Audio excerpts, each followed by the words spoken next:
सुप्रभात छात्रों। हमारे महाविद्यालय में कल एक दुखद घटना घटित हो गई है। हमारे महाविद्यालय के हिंदी विभाग के अध्यापक डॉक्टर एच.बी. पाटिल सर जी का दुखद देहांत हो चुका है। उनके आत्मा को शांति मिले यही कामना हम कर देते हैं।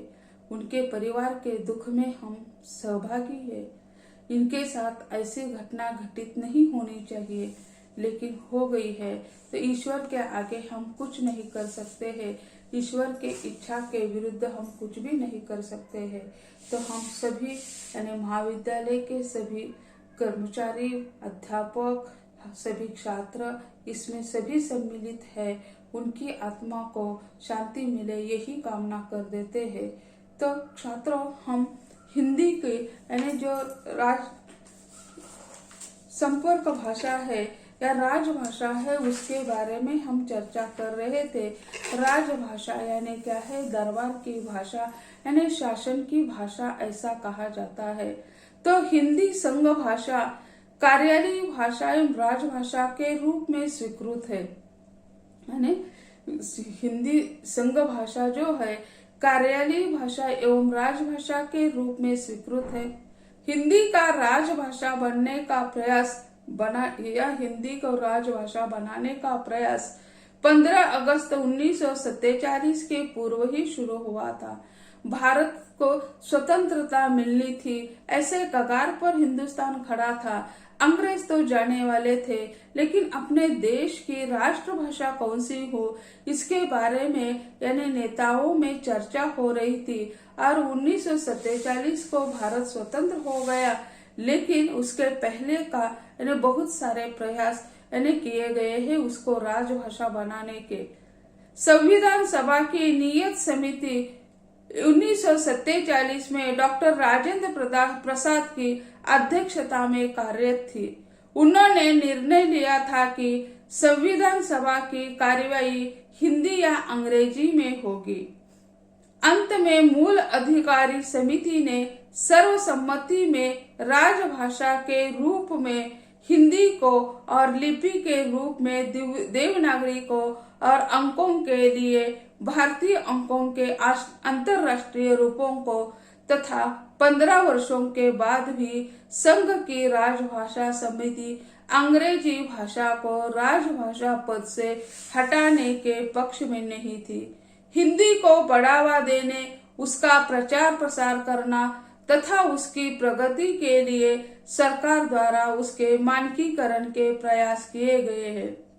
मगर राष्ट्रपति ने संविधान अनुच्छेद 343 के अधीन 25 मई 1952 को जारी आदेश में यह व्यवस्था की थी कि राज्यों के राज्यपालों, उच्चतम न्यायालय के न्यायाधीशों तथा उच्च न्यायालयों के न्यायाधीशों के नियुक्ति अधिपत्रों के लिए अंग्रेजी भाषा के अतिरिक्त हिंदी और अंतर्राष्ट्रीय अंकों का प्रयोग करेंगे।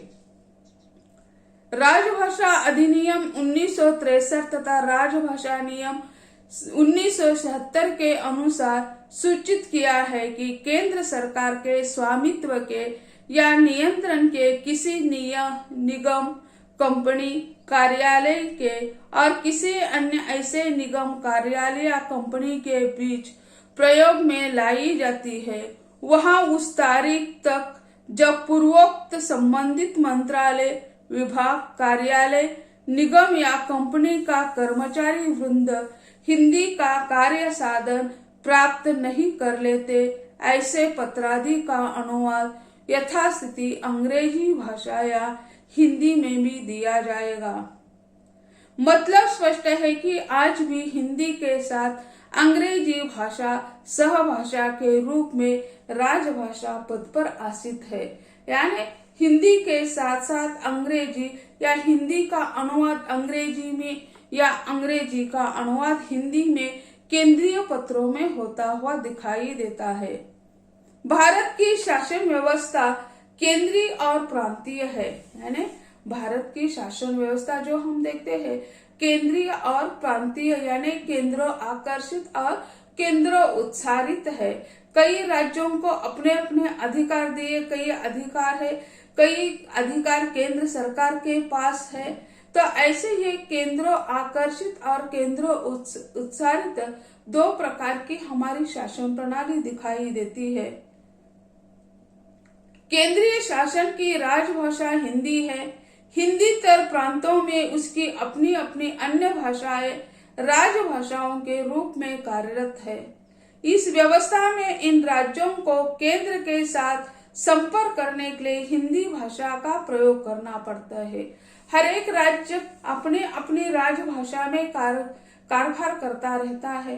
तो केंद्र सरकार के साथ हमें संपर्क स्थापित करना है, कोई पत्र लिखना है तो हमें हिंदी का सहारा लेना पड़ता है। हिंदी में यह पत्र लिखा जाता है, किंतु हिंदी प्रदेशों में हिंदी ही राजभाषा और राज्य भाषा दोनों पदों पर प्रतिष्ठित है।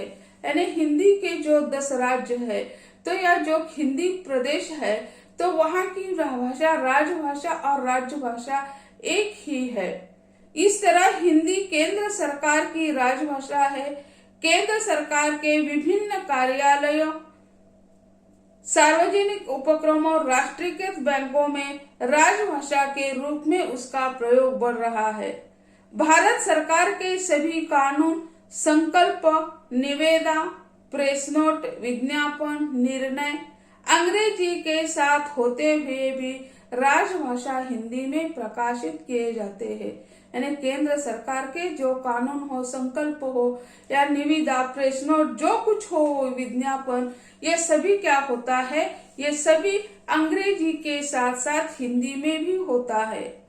भारत की राजभाषा हिंदी देश की सांस्कृतिक एकात्मकता की प्रतीक है। यानी भारत की राजभाषा जो है वो हिंदी है और वह अपने देश की यानी सांस्कृतिक एकात्मकता का प्रतीक मानी जाती है, क्योंकि उसमें सभी देशवासियों को बांध रखने की क्षमता है। इसी कारण उसे राष्ट्रीय एकात्मकता या भारतीय एकात्मकता, सांस्कृतिक एकात्मकता के रूप में उसे अपनाया जाता है। राजनीतिक अड़चनों के बावजूद सारे देश के जनसामान्य की स्वीकृति प्राप्त राष्ट्रीय राजभाषा हिंदी में वही क्षमता और संपन्नता है जो सदियों पहले भारत की सांस्कृतिक भाषा संस्कृत थी। पिछले 150 वर्षों से हमारे देश में हिंदी राष्ट्रीय एकता के प्रतिष्ठान का कार्य कर रही है। सारा देश सांस्कृतिक अखंडता, बाह्य भेदों के बीच में से उभरती राष्ट्रीय एकनिष्ठ चेतना को अक्षुण्ण बनाए रखने की कोशिश करती है या उसकी साधना में लगी हुई है। यही कारण है कि सरकारी स्तर पर स्वीकृत द्विभाषिता का अनुगमन कर रही है। बस यही कामना है कि यह द्विभाषिता राजनीतिक दांवपेच की शिकार न बन जाए। यानी राजनीति में भी यह हिंदी फंस गई है।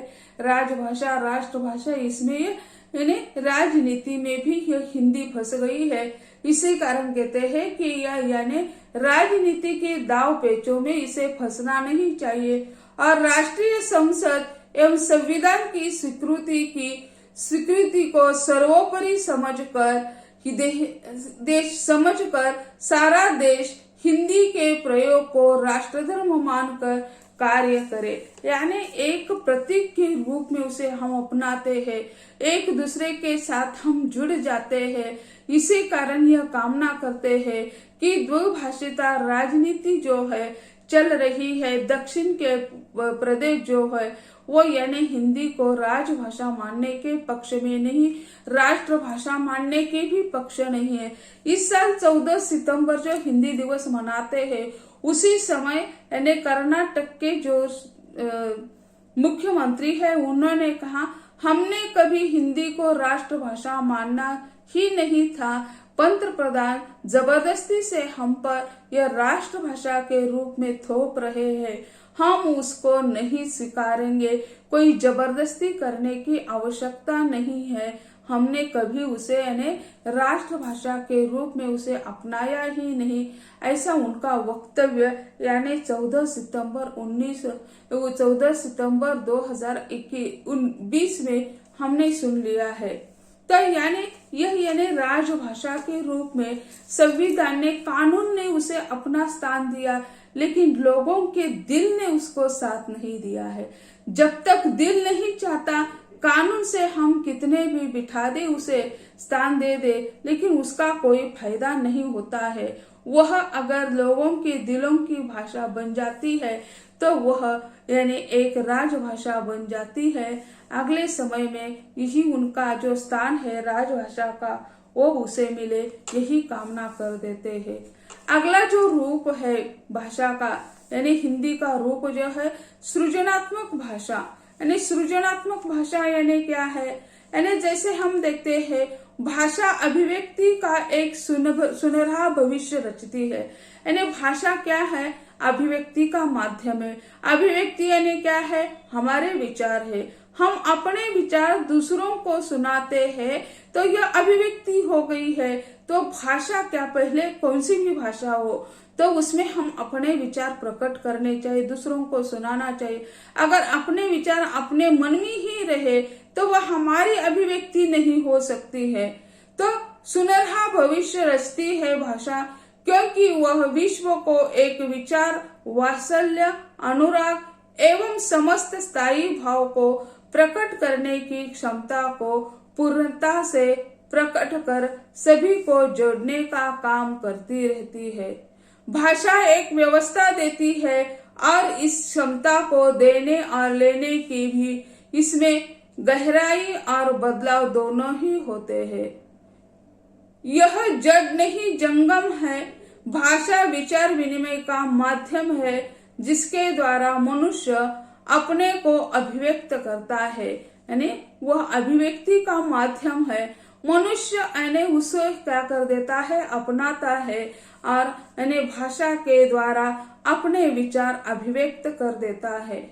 भाषा का संबंध व्यक्ति से और व्यक्ति का संबंध समाज से हुआ है। यानी भाषा का संबंध व्यक्ति से और व्यक्ति का संबंध समाज से होता है।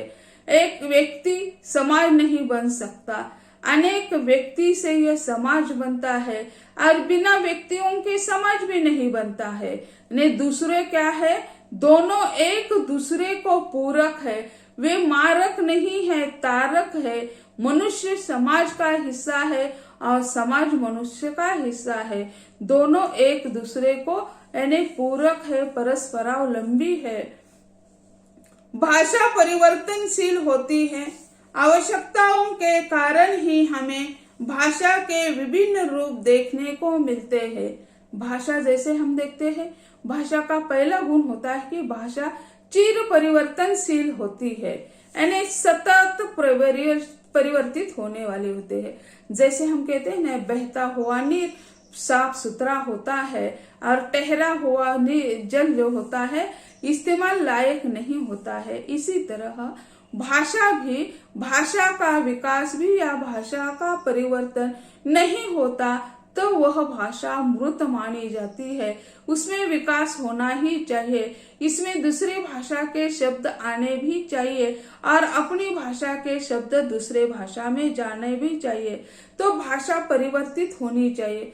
भाषा वैज्ञानिक इसका अध्ययन करते हैं तो सिर्फ 3 पीढ़ियों का हम भाषा वैज्ञानिक दृष्टि से अध्ययन करते हैं तो काफी उसमें बदलाव हमें दिखाई देता है कि आज के लड़के कितने दूसरी भाषा का प्रयोग अपनी भाषा में करते हैं। अपनी मातृभाषा कौन है इसके बारे में हम चर्चा बाद में करेंगे। जो है मातृभाषा उसमें दूसरी भाषा का काफी प्रभाव दिखाई देता है, काफी शब्द उसमें आते हैं। कॉलेज के पढ़ने वाले युवक, स्कूल के लड़के, इनकी भाषा अलग होती है। घर पर में रहने वाली माँ हो, पिताजी हो, उनकी भाषा अलग होती है। दादा दादाजी हो तो उनकी भाषा अलग होती है और पिताजी की भाषा अगर अलग होती है, वह नौकरी करते हैं शहर में या कहीं बाहर, तो उनकी भाषा अलग होती है। तो ऐसे जो है एक भाषा में अनेक रूप हमें दिखाई देते हैं क्योंकि वो भाषा परिवर्तनशील है ऐसी माना जाता है।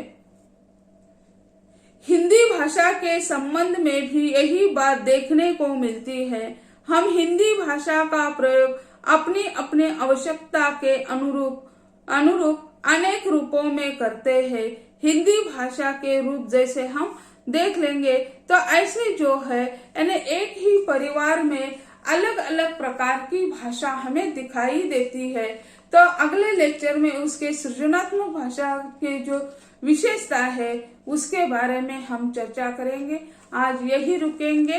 धन्यवाद।